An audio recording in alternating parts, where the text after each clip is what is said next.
بسم اللہ الرحمن الرحیم۔ السلام علیکم۔ عذاب برزخ کے چند مناظر۔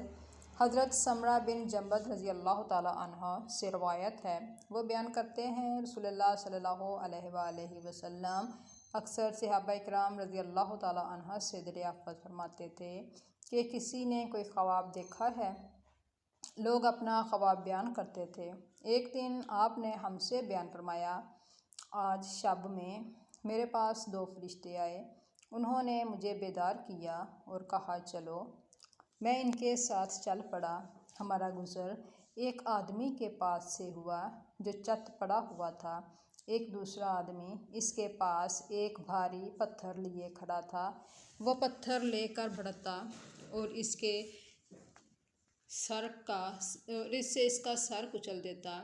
پتھر دوسری طرف لڑھک جاتا، وہ دوڑ کر اسے اٹھا لے آتا۔ جب تک وہ پتھر لے کر آتا، اس کا سر درست ہو کر اپنی اصلی حالت پر آ جاتا۔ وہ شخص یہی عمل بار بار دہراتا۔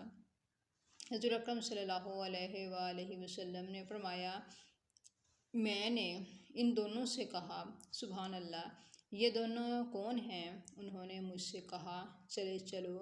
آگے بڑھے تو ایک آدمی کے پاس سے گزر ہوا جو اپنی گدی کے بل چت لیٹا ہوا تھا۔ اس کے پاس ایک اور آدمی کھڑا تھا، اس کے ہاتھ میں ایک آنکس تھا۔ وہ اس آنکس سے اس کے چہرے پر ایک طرف کو مارتا، جس سے اس کا جبڑا، نتنا اور آنکھ گدی تک پھٹ جاتا۔ پھر وہ دوسری رخ پر بھی یہی عمل دہراتا۔ جب وہ ایک رخ پر مارتا تو دوسرا رخ درست ہو کر اپنی اصلی حالت پر آ جاتا۔ وہ بار بار اسی طرح مار رہا تھا۔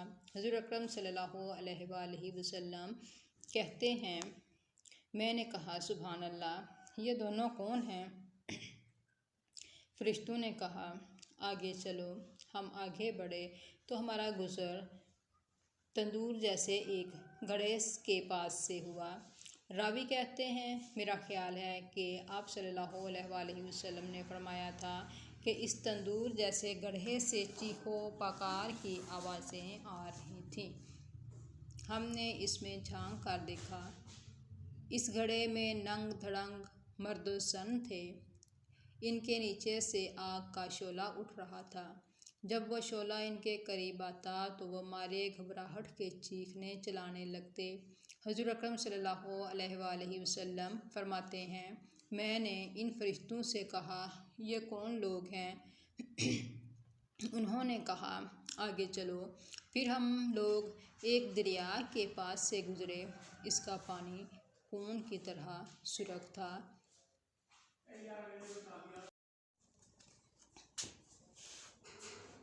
بیچ دریا میں ایک شخص تیر رہا تھا۔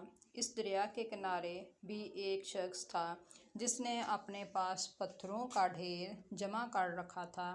تیرنے والا شخص ساحل والے کی جانب آتا اور تیرنے والے کا منہ کھولتا اور ایک پتھر اس کے منہ میں ڈال دیتا۔ پھر وہ تیرتا ہوا واپس لوٹ جاتا، پھر دوبارہ کنارے والے کی طرف آتا۔ اسی طرح جب وہ کنارے والے کے پاس آتا، وہ ایک پتھر اس کے منہ میں ڈال دیتا۔ میں نے کہا، یہ دونوں کون ہیں؟ فرشتوں نے کہا، چلے چلو۔ آگے بڑھے تو ہم ایک آدمی کے پاس سے گزرے جو انتہائی بدصورت، قدر کرہ المنظر شخص تم نے کبھی نہ دیکھا ہوگا۔ اس کے پاس آگ جل رہی تھی اور وہ اسے دہکا رہا تھا اور اس کے چاروں طرف دوڑ رہا تھا۔ میں نے پوچھا، یہ کون ہے؟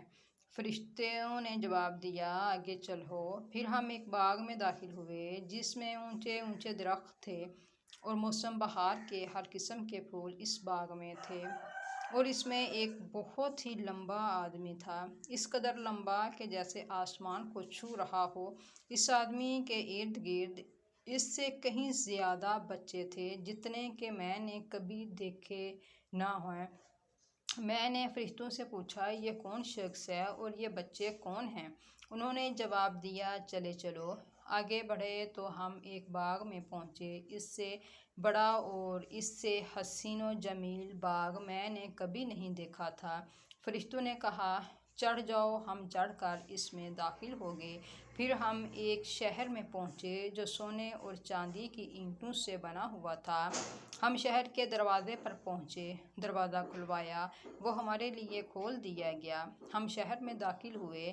ہم نے کچھ ایسے لوگوں کو دیکھا جن کا نصف حصہ اس سے کہیں زیادہ خوبصورت تھا جتنا تم نے کبھی دیکھا نہ ہوگا، اور نصف حصہ اتنا انتہائی بدصورت تھا جتنا کہ تم نے کبھی نہ دیکھا ہوگا۔ آپ صلی اللہ علیہ وآلہ وسلم فرماتے ہیں کہ فرشتوں نے ان سے کہا جاؤ اور اس نہر میں کود جاؤ۔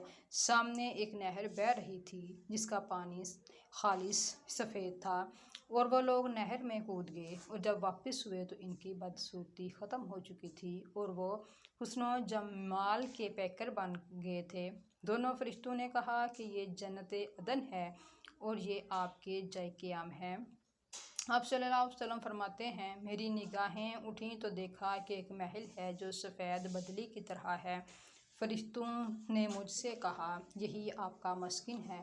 میں نے ان سے کہا اللہ آپ لوگوں کو برکت دے، مجھے اجازت دیجیے کہ میں اس محل میں داخل ہو جاؤں۔ فرشتوں نے کہا ابھی نہیں، لیکن آپ اس میں ضرور داخل ہوں گے۔ حضور اکرم صلی اللہ علیہ وآلہ وسلم فرماتے ہیں میں نے ان سے کہا آج رات میں نے یہ جو عجیب و غریب مناظر دیکھے آخر وہ کیا ہیں؟ انہوں نے جواب دیا ہاں، میں آپ کو اس کی تفصیل بتلاتا ہوں۔ پہلا وہ آدمی جس کے پاس سے آپ گزرے تھے اور اس کا سر پتھر سے کچلا جا رہا تھا، یہ وہ شخص تھا جو قرآن پڑھتا تھا اور پھر اسے ترک کر دیتا تھا اور فرض نمازوں سے غافل ہو کر سو جاتا تھا۔ وہ شخص جس کے پاس سے آپ گزرے تھے اور اس کا جبڑا نتنا اور آنکھ گدی تک پھاڑی جا رہی تھی، یہ وہ آدمی تھا جو اپنے گھر سے نکلتا تھا تو اس قدر جھوٹ بولتا تھا کہ وہ ہر سو پھیل جاتا، اور عریاں زن و مرد جو تنور جیسے گھڑے میں تھے وہ لوگ زانی مرد اور زانیہ عورتیں تھیں۔ اور وہ آدمی جس کے پاس سے آپ کا گزر ہوا تھا اور وہ دریا میں تیر رہا تھا اور پتھر اس کے منہ میں ڈالا جا رہا تھا، وہ سود خور تھا۔ اور وہ کریہ المنظر شخص جو آگ کے پاس کھڑا اسے جلا رہا تھا، وہ اس کے ارد گرد دوڑ رہا تھا، وہ جہنم کے داروغہ مالک تھے۔ اور وہ طویل القیامت شخص جو باغیچہ میں تھا وہ حضرت ابراہیم علیہ السلام تھے، اور بچے جو ان کے چاروں طرف تھے یہ وہ بچے تھے جن کی موت فطرت پر ہوئی ہے۔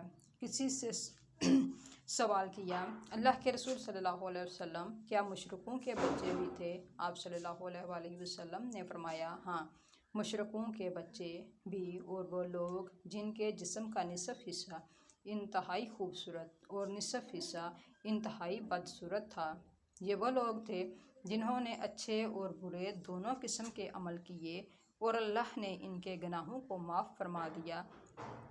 صحیح بخاری۔